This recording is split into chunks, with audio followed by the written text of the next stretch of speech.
Hello, students, and welcome to the AMP Hour. I am here down in the basement of one of our main buildings on our campus at North Central College, and I'll be teaching. Just so you know, I'll be teaching in different areas around the campus. So this is the first room I'm recording in. I might be recording outside one day for a lesson. Might be recording in the library, at the baseball field, or the football field. I'm going to try to move around a little bit so that you don't get stuck with the same background all the time. It's boring when you have to stare at the same thing all the time.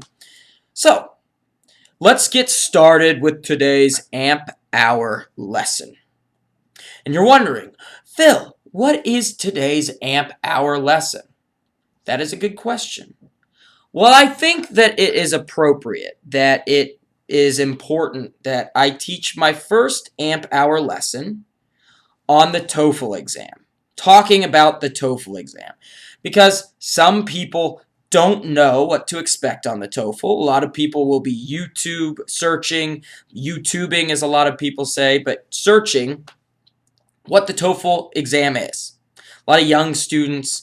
And then also, I'm going to talk a little bit about just university level English, which is really what my course is. My course, AMP English, Attitude, Money, Mindset, and Persuasion. Again, Attitude, Money, Mindset, and Persuasion is going to talk about being a university level student. So there's two parts to the AMP English course. There's many parts, but there's two parts to the learning.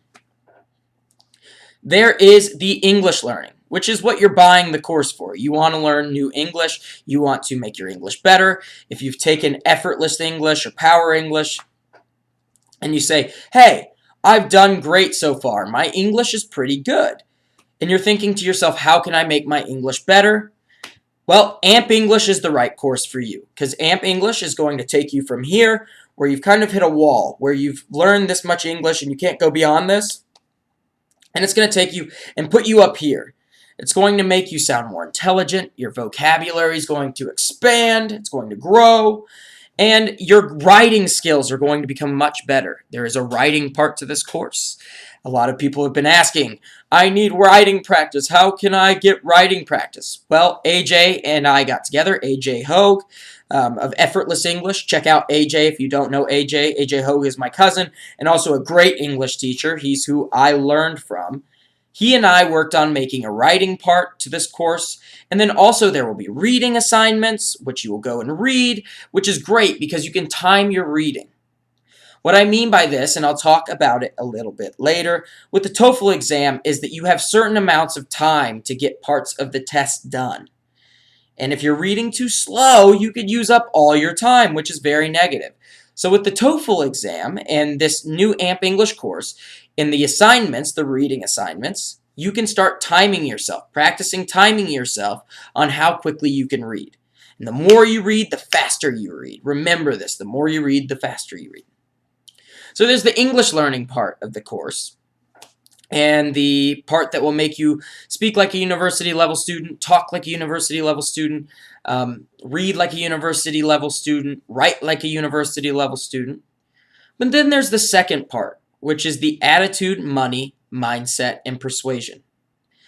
So when AJ and I were creating the course, the AMP English course, we started with the idea of teaching economics, teaching business, teaching English, teaching science, and we were going to call the business the College of Success. And we sent out a survey to students. We sent a survey to many of you, and we received a lot of negativity. They said, no, we do not want to learn all these boring subjects that we would learn in high school or in college, things that get taught in the normal classroom. And AJ and I looked at each other. We were in Japan, and we looked at each other, and we said, why did we even think that was a good idea? We were like, why would students want to learn something that they could learn in a classroom, in a normal school? That's boring. So what we did was we came up with lessons that will help you throughout life. Things that aren't taught in the classroom. Things that are not taught in a normal classroom setting. So attitude. Attitude will have 4 lessons beneath it, and I will give a future AMP Hour talking just about attitude. I will give a future AMP Hour podcast talking about mindset. I will give a future AMP Hour podcast talking about money, and I'll do another one about persuasion. But there are 4 main parts. So we're going to teach you how to have a positive attitude and a success-seeking attitude. We will teach you how to have a good mindset, a positive mindset, and techniques on how to control your mind, to be successful. We're going to talk about money, how to be successful with money, how to spend your money well, how to save money, how to have lots and lots of money in the future. I know AJ is very, very, very successful with money, and he teaches this part of the lesson. And then lastly, persuasion, how to persuade people to hire you, how to write persuasively, how to just be a persuasive person, how to sell yourself, how to be successful. And really the end goal of the course is to make you successful in English learning and in life.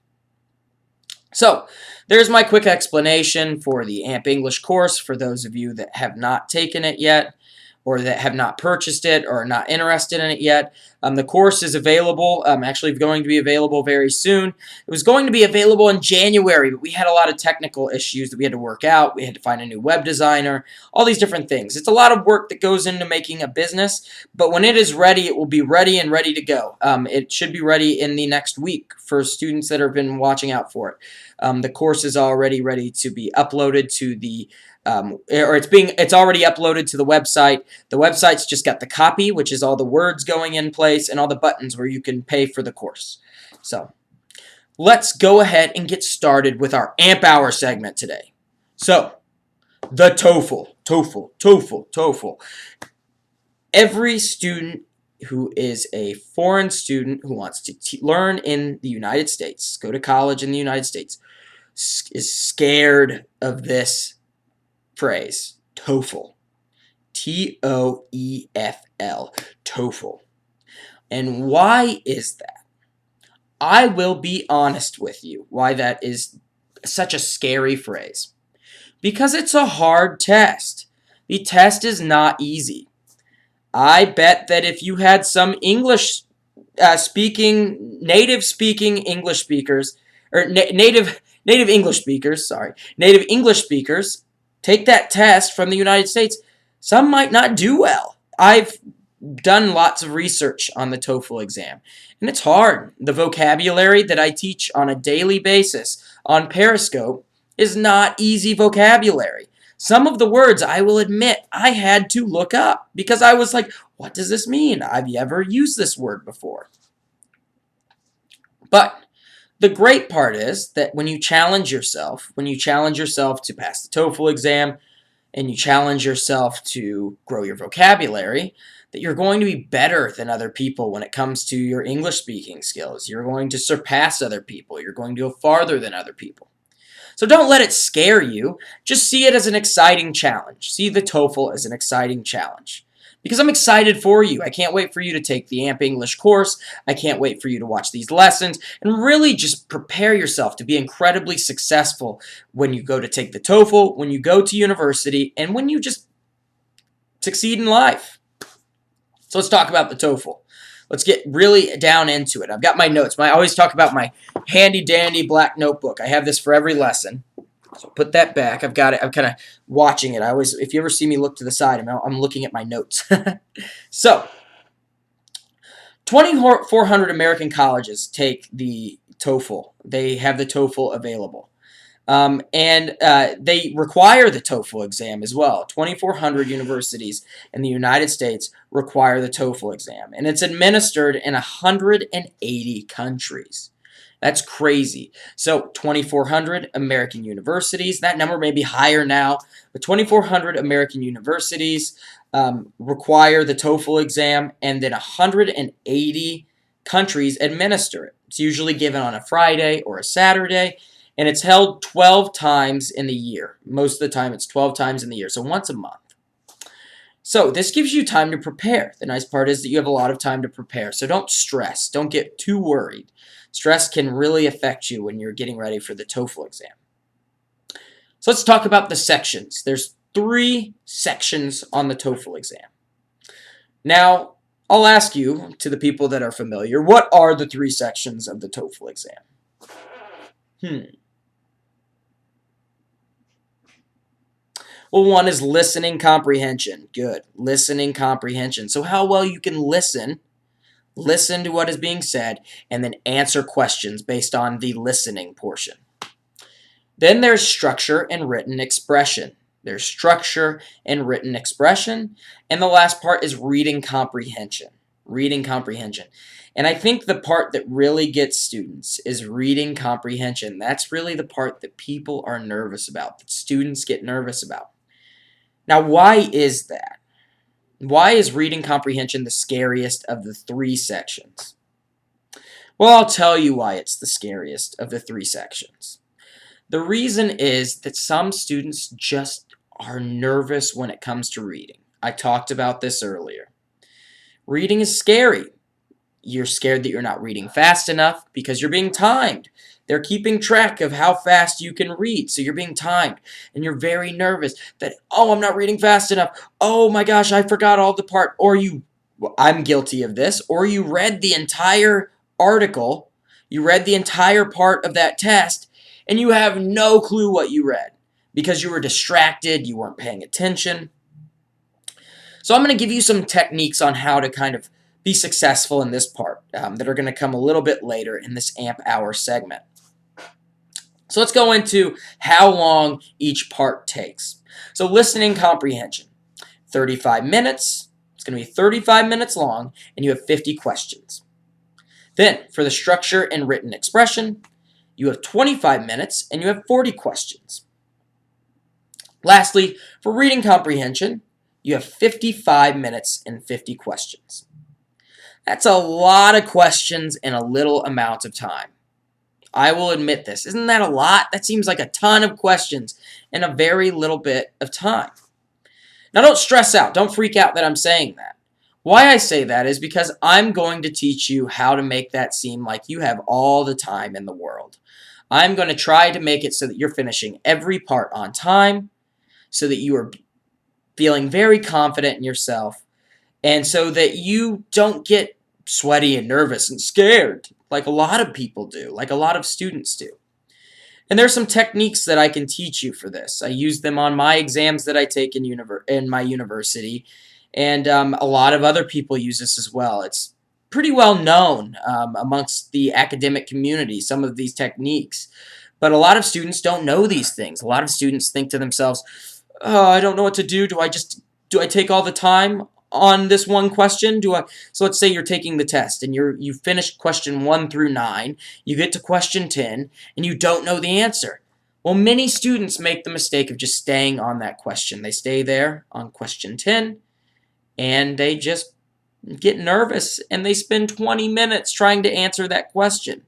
And now look what happened. You lost 20 minutes of your 35 minutes that you have for the test. And you have 40 questions left to go. Wouldn't that make you stressful? Wouldn't that stress you out? That stresses me out. So the great part about this is that it will help you be a very confident test taker. It will help you, some of the techniques will help you get past the questions that you don't know. Just, pass them, you skip it.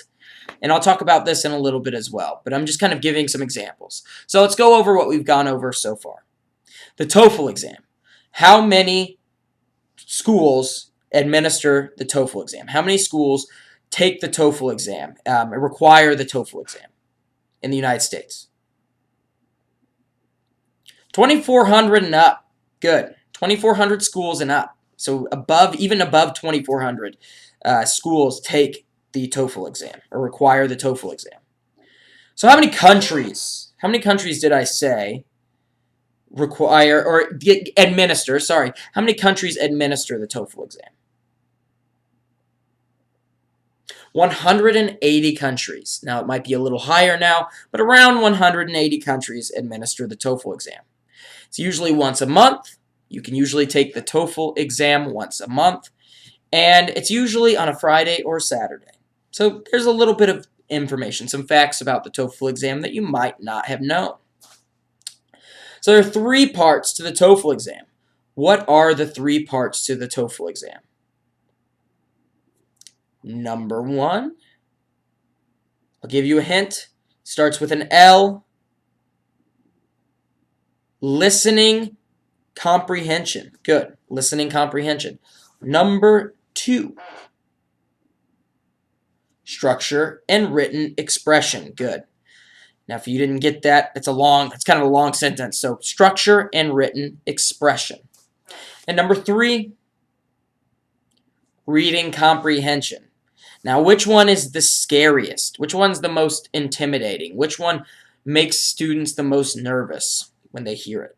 And it might be different. You might be nervous about listening comprehension. You might be nervous about reading comprehension. But which one tends to be the most intimidating, the scariest?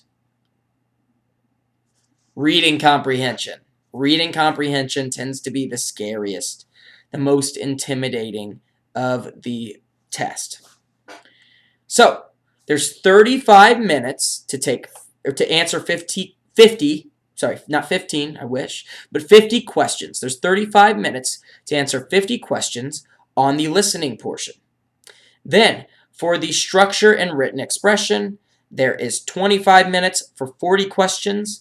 And then for the reading comprehension, there's 55 minutes for 50 questions. So, let's talk about scoring. Let's talk about the score that you want to get on the TOEFL exam. Now, what is considered a low score? Normally, a 400 or below is considered a low score. Just a little bit below 400, low score. My goal is to have you scoring a 500 and above. I really want to have you in the 550 to 600 range, because this is what's going to get you into a graduate school. And I know a lot of you want to get into grad school or graduate school. We call it grad school, but graduate school. But if you're in the 500 to 600 range, you're set. You're getting into a university. You're going to have a good score. So, my AMP English course will help you with this. It will help you a lot. But the goal of the AMP Hour is also to really expand your success on the test so that you can get into college, so you can get into university in the United States. You can get a good job in the United States. So that score will follow you, and you can be very successful.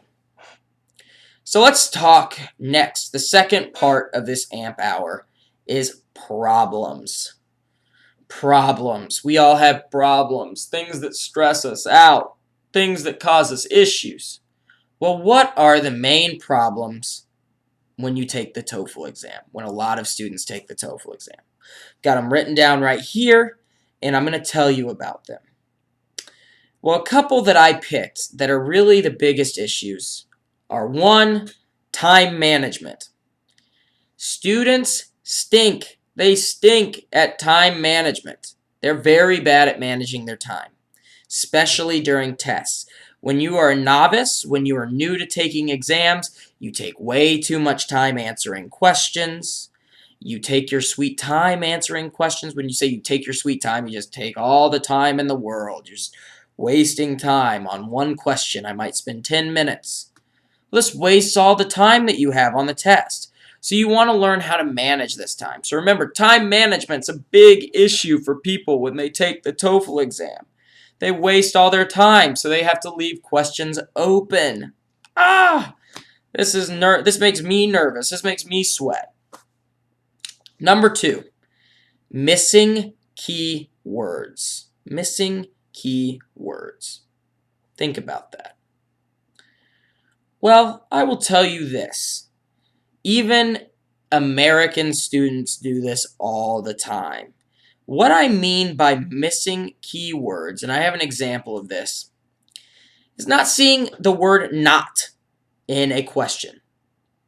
So listen to this question. Here's an example, and you'll understand what I'm saying by missing keywords. Which one of these animals is not a mammal? Which one of these animals is not a mammal? A monkey, a human, or a person, a dog, or a fish? Well, if you miss the key word in the question, which is not, So when you hear which one of these animals is not a mammal, if you miss this part, you will pick a mammal. You might pick a dog because you thought the question said which one of these animals is a mammal. So you might pick a dog because you thought you had to pick a mammal because you ignored the main key word, which was not. It's not a mammal. Which one of these is not a mammal? So you messed up an easy question. You got an easy question wrong because you did not pay attention to the important words in the question. So the real answer would be a fish. A fish is not a mammal. But because you read very quickly, you ignored what the question was or what it was trying to ask, you got the question wrong. No, we don't want to do this. So you want to pay attention. Pay very close attention to what the question is asking you, and especially keywords. Especially keywords. And a lot of questions, which I will give a full AMP hour about this. You could spend lots of time on kind of some tricks to this. But a lot of questions have little words in them that will give you the answer, give the answer away, or make it easier for you to pick which answers are not the correct answer. This is a secret that a lot of test takers know, that there are certain words that are in sentences that give away the right answer. So this is another part of the problem students run into on the TOEFL exam.